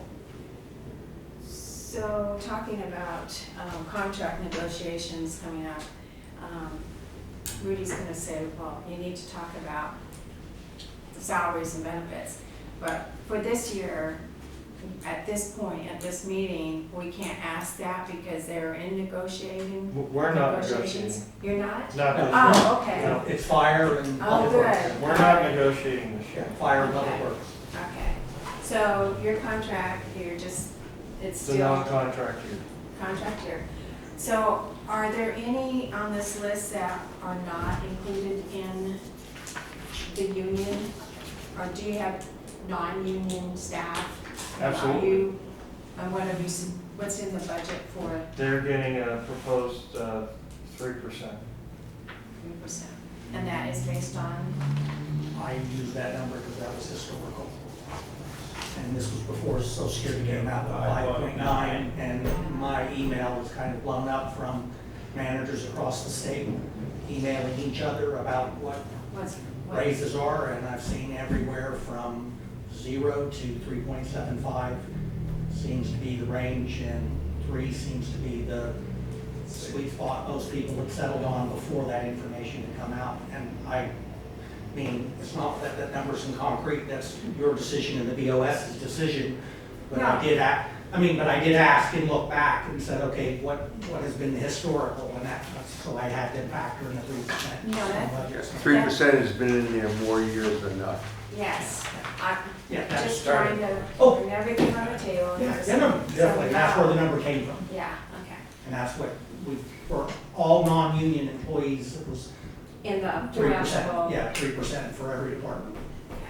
So somebody had asked about 2 of the administrative positions with a significant increase in their pay. That was after a wage study. They're non-union. And it was also for retention purposes after a wage analysis, and we found that we're around 18% lower than their peers at the same amount of time with comparable police departments. And what brought this to my attention was the fact that these individuals were looking elsewhere, and the individual that asked this question said, well, could you do it over a couple of years? And my fear is that I won't have those long-term employees after a couple of years. One's 19 years and one's 12 years, if I don't make the wage adjustment in their particular lives. It's purely retention. Those are highly technical positions, and those positions require a number of years for an individual really to become proficient. And I'm not willing to allow, or at this point in the game, we can't have new people working up front. Can't. It's not. These are skilled positions, and these individuals need to be paid what their peers are being paid. for the amount of years that they have in service. And we overlooked them for quite a few years. We didn't do a wage study on them. I do realize that this is an important issue, it's, being comparable with the surrounding area and throughout the state, because at one point in time, it'll come that you have quite a few leaving the department at one time, and you want to prevent that. I want to prevent that. Yeah. It costs us money too. It costs us money with equipment. Right.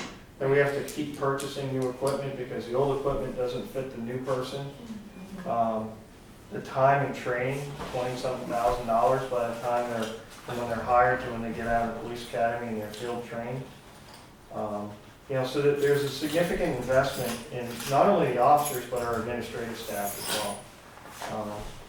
So we did overlook them for a lot of years, and I just don't want to lose them. Somebody said, and it makes sense. Typically, you would do something over several years. It was a good point that whoever asked these questions, I would tend to agree, but right now this is a retention issue, and that's why I put that increase. Well, that's the reason why you have to keep on it and do these wage Right. comparisons. There was a question about dispatch services. Do we have other, do we share our dispatch services? We do.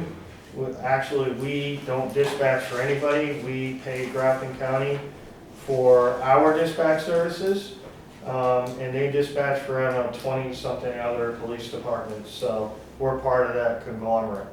And so for the amount of money that you pay to get dispatch services, I think that is the deal of the century, because they also pay for our software too that we use for our records management. If we were to have a full dispatch, Mike, what's it cost for your dispatch center for personnel? Do you know? You gotta have at least 5-6 dispatchers. We have 4, you got approved for 5. Right.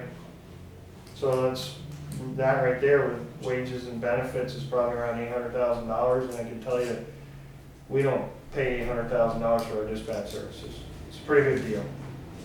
We're not that high. What's that? Ours isn't that You're not that high? Mike, why do you have your own dispatch? That- Lincoln's always had its own. Is Lincoln North Woodstock?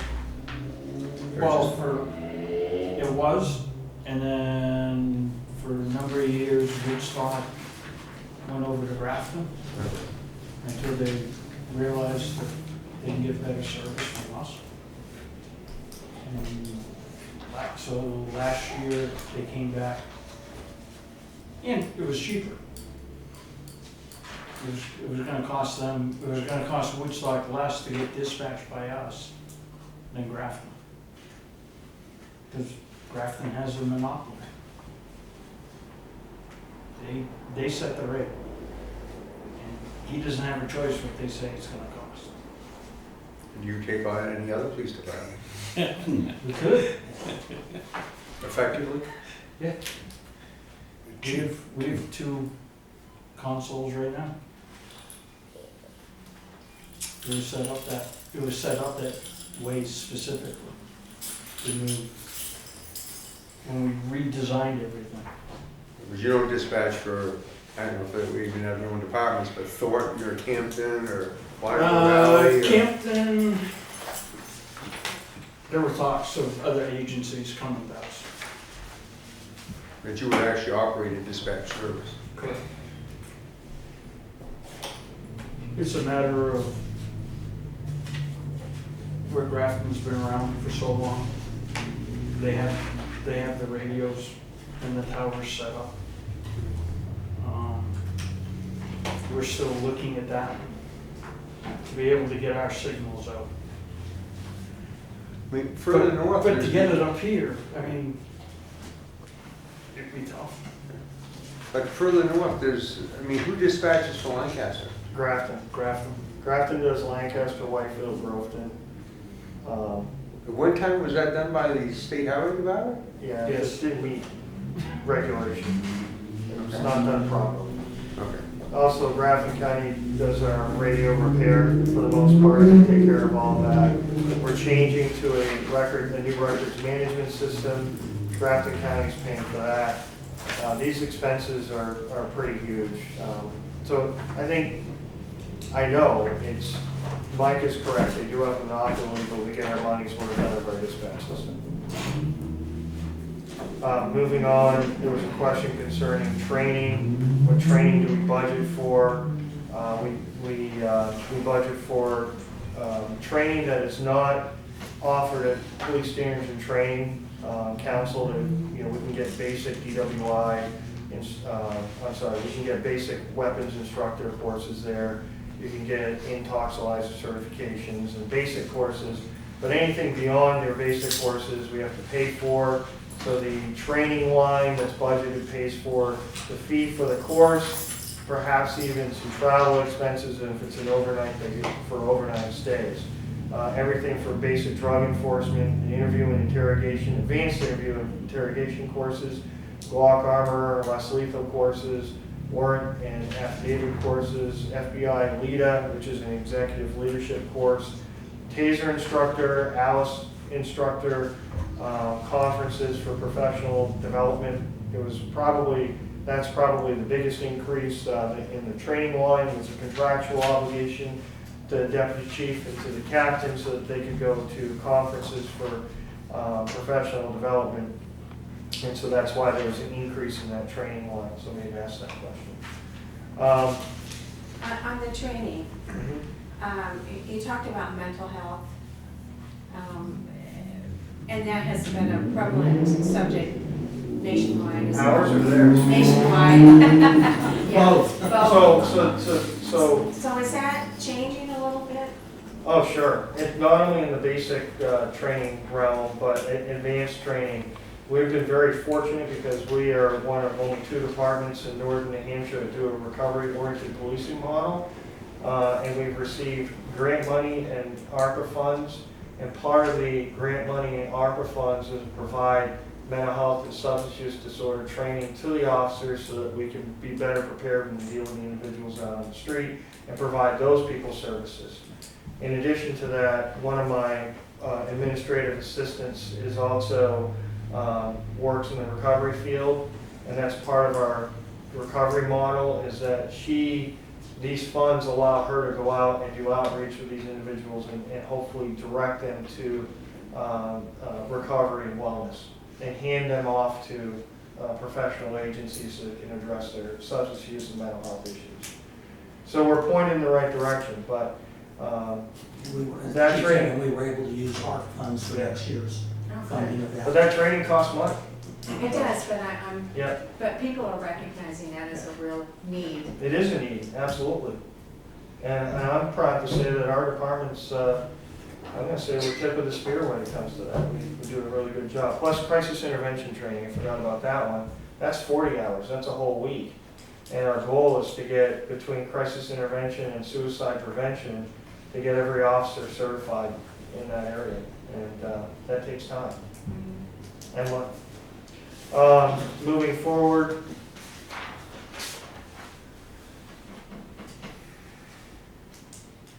do we do wage surveys? I answered that question.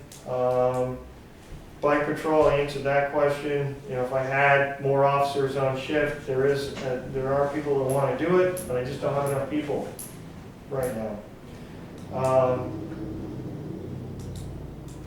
What can the town improve within reason to ensure ongoing respect for our police? I believe we have a lot of respect and support in Littleton, support our community policing initiative and social media. So we do have a line that talks about that you guys do approve generally every year that gives us the ability to do things like buy things for the students at school, continue the community policing.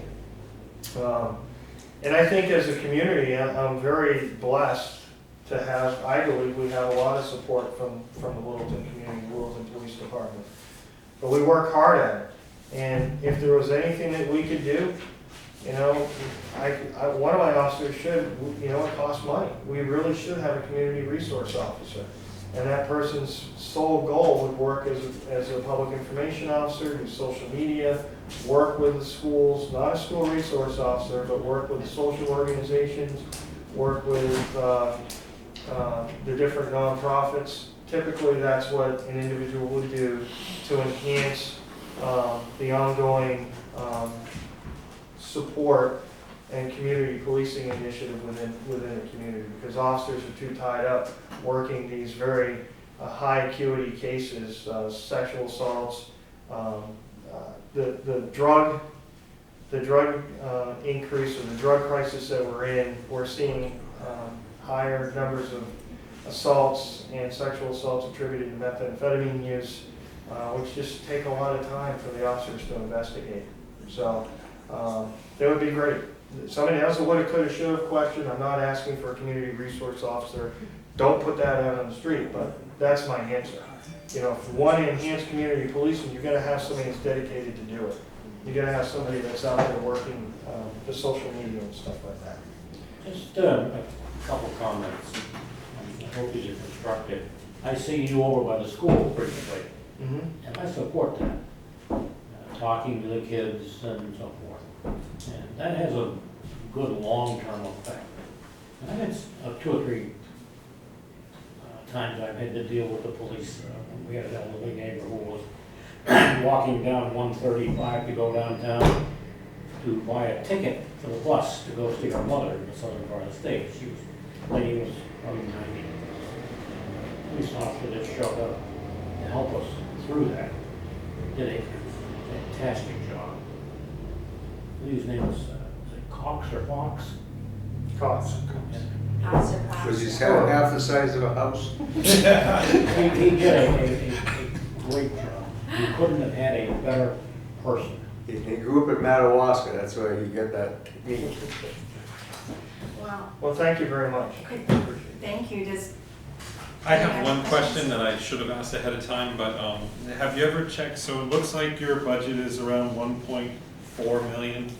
Do you know how that stands, it compares to other towns of Littleton's size and demographics, both in business and, you know, like, we have so much population, but there's so many people from out of town that comes that the number is probably close to like 10,000 people that you're policing or something like that. Do you have any of that comparison? I don't have anything today. Fair enough. Demographically, we're very unique. We are 6,000, and it really hasn't changed much. But our population, not physical population, has increased tremendously. Daytime, but nighttime too. Yeah.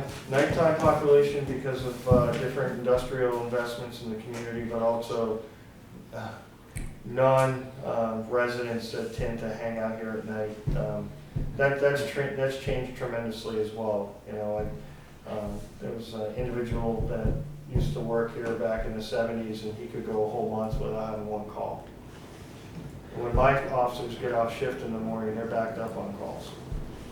Right. That's how it's changed. So we're coming to a close, but Lori has a few things So to there add. were just 2 questions that I said Chief not to answer, but we would take care of those. But someone asked, would be interesting to see what percentage of salaries do benefits amount to. So I just wanted to clarify those wage amounts that you see on the sheets, those are hourly rates. There are no benefits in those rates. I'm not really sure what. Well, because of the retirement and with the health insurance, that adds a significant percentage on top of the salary base. And I think, I don't know who asked that question, but I'm thinking that's probably, You'd like to know, like, take the insurance from retirement and what percentage yes. of that is the payroll Right, of yes, a person? yes. Okay, By department. Right, well. you can kind of come to it generically, General. yeah, because we know what the healthcare is and retirement and so that. Because obviously we can't know the detail of the retirement and all of that. No, We can't, but I so- know where you're getting at, it's like, what does a person cost us? In Yes, salary and in benefits, does it come to like 73% of every dollar? I mean, that Yes. kind of thing. yes. Okay. Do you can tell the taxpayer what is the budget from the police? The new budget? Yes, What is that? 4. 1.4? Yeah, Okay. 1.44. And what it was last year? 1.4. But Lori, obviously, the spreadsheet you're using now is Changed like $10,000 a different format than what we had previously. $10,000 off. 10,000 different. Last year, I'm thinking that the police budget was approaching $2 million. That's very So we're over 2 million. Right, so I was gonna ask, based on what you're gonna give us and what you're gonna hand out at deliberative session. Is something more encompassing, all encompassing than what we have here? Because the 1.4 million that we're showing here is not all inclusive of the police budget. So the difference is because the benefits have been pulled out of every department line and put into one budget line for benefits. So people Right. can see the total amount you pay for health insurance, the total amount you Yeah. pay. I don't think that's a good idea. You know, we had this several years ago, at one time somebody had the idea that all government buildings should be under government buildings so that the cost of the police department, the highway department, the fire department building wasn't in the fire department budget. That was not well received. I think that people, the town of Littleton, I think, and this is to get prepared for deliberative session, I think people like to be able to look at the entire cost of the highway department, the police department, the fire department, the Right. transfer station. Right, I don't think that putting that stuff in is separate. Well, so Right. that's fine, I can come up with a handout sheet that can show them that, but there's no reason to post everything in the accounting system, that detailed, that separate, when the payroll system does it. So I can run a report out of payroll, we can tell you what the costs are for every department for those items. But to go to that extent in your accounting system, to track all that stuff every day of every year. You know, I don't know how it extrapolates, but I'm just saying that is the way we've done it for, I know, and then, I mean, doesn't someone wanna know, what does the town pay for health insurance?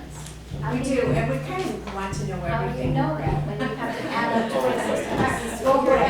yeah. I think it's Sorry. more, I think, and I think what Steve is saying, I think I agree with him, is that people want to know how much is the police department costing us? How much is the fire department costing us? They didn't like it No. when there was no light, heat, or water for the fire department. Yes, so it is 6 o'clock, so can we get that in addition, I mean, the 1.4? Yes, that's fine, Okay. yeah, I can do that. The other thing was the cell phone stipend, someone asked why it increased so much. It didn't increase, it's the same rate every pay period, but we have it broken into January to March and then every to December, because that's how town meeting, you get paid one rate for the first 3 and then another rate for the second. It looks like someone thought it looked like a large increase, but there's no increase in the cell phone stipend, it stays the same. Okay. My last Yes, please. I had sent your chairman just a copy of the most recent year-to-date for September that I'll be reporting on Monday night at our Board of Select meeting. And while there are a few departments that are over budget, and I've got specific reasons as what they are, the overall general fund budget as of September 30th, 21 is 9.20% under budget. So we're tracking at least in the right direction in the sense of, in terms of that. And that's with a couple of departments that are over budget for specific reasons that I'll be identifying for the Board of Selectmen that we are tracking under budget. That was sent out to you. I forwarded his information to you. So next week, we are at the school, 5 o'clock at the school. Cafeteria. School cafeteria. Sorry, This is the high school? sorry, Pardon, go ahead. no, I missed, I was kidding. We're not paying attention. So the next week, sorry, you're saying is It's the, 5 o'clock and we're at the, with the school district. And I just received the agenda, which I will send out to you later on. So, And this is at the high school? it's in the cafeteria at the high school. Okay. Yeah. So thank you, Chief Smith, and thank you, Laurie and John. Appreciate it. Meeting adjourned? Oh, Our next meeting is about 4. yes. And we have to figure out November 11th. I did not have, it's a holiday, plus I don't have a venue. So I don't have a place to have a meeting. So I don't know, you and I can talk. Not a holiday. No, I wouldn't want to do it on a holiday, but I did know in previous years, sometimes we had a meeting on a Tuesday. And